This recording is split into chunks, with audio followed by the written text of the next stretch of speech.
Oi meninas, tudo bom? Eu já tô no quarto de hóspede, no seu quarto. Eu já vou falar uma coisinha pra você. Bom, eu gravo e sempre visualizo todos os meus vídeos. Bom, sempre quando eu visualizo, sempre tá com um som bom. Então tá perfeitamente bem. Só que aí eu mando. Quando eu vou ver no computador e tal, o som fica horrível.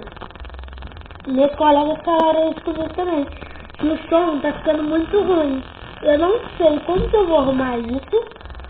E eu não sei procurar saber como que eu vou arrumar. Então, mil criadores, mil desculpas. Depois eu caí na real e vi que eu tinha que mudar o som. E eu não sabia, né? Eu queria pedir desculpa pra vocês, que às vezes vocês devem estar. Tipo, eu não vou assistir o vídeo dela por causa desse som.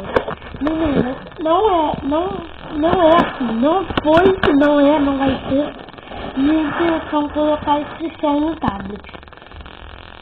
Eu não queria que tivesse esse som, tá? Desculpa. E é isso que eu vim aqui falar. Eu já mandei hoje 3 vídeos, acho que esse vai ser o quarto. Eu quero chegar até 100 vídeos. Muito obrigada por assistirem. Um beijo.